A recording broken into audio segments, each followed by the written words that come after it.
আমাদের উত্তরবঙ্গের আলুর ঘাটি রান্না করব। এই জন্য আলু ডিম ভালোভাবে সেদ্ধ করে নিচ্ছি। আমাদের উত্তরবঙ্গের ঐতিহ্যবাহী খাবার হলো আলুর ঘাটি। যে কোনো অনুষ্ঠান, বিয়ে বলেন আর অন্য যে কোনো অনুষ্ঠান বলেন, এই আলুর ঘাটি ছাড়া চলেই না। তো অন্য কোনো অনুষ্ঠানে মাছ দিয়ে এই আলুর ঘাটি করা হয়, তো আমি ডিম দিয়ে করতেছি।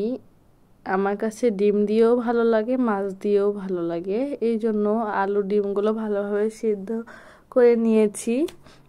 এরপর হাত দিয়ে আলুগুলো ভেঙে নিব। তারপরে ডিমগুলো অনেক সুন্দর করে ভেজে নিয়েছি।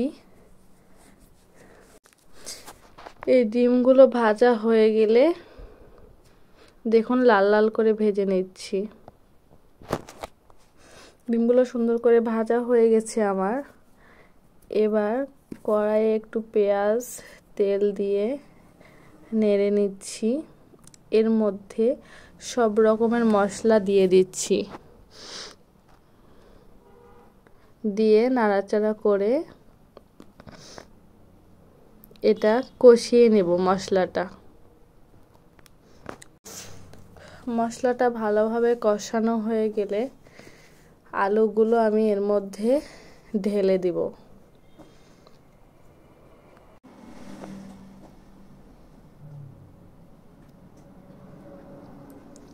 সুন্দরভাবে মশলাগুলো কষানো হয়ে গেছে।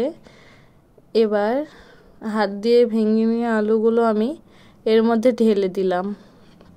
কি সুন্দর কালার দেখুন। তো আমি এখন এটা নাড়াচাড়া করে আলুগুলো মশলার সাথে ভালোভাবে দিয়ে কষিয়ে নেব।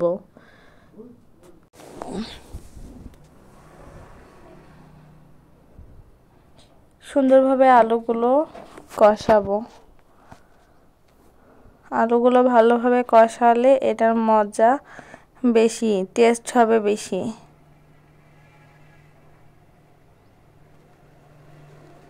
তো এবার আমি ডিমগুলো দিয়ে দিচ্ছি। ডিমগুলো দিয়ে নাড়াচাড়া করে নেব।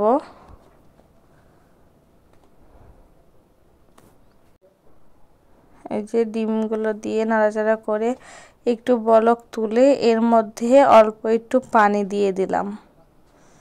এই ঘাটিটা বেশি শক্তও হবে না, বেশি নরমও হবে না, আঠালো আঠালো হবে। আমার আলুর ঘাটিটা রান্না কিন্তু হয়ে গেছে। তো আমার রান্নাটা কেমন লেগেছে আপনাদের কাছে জানাবেন। আল্লাহ হাফেজ।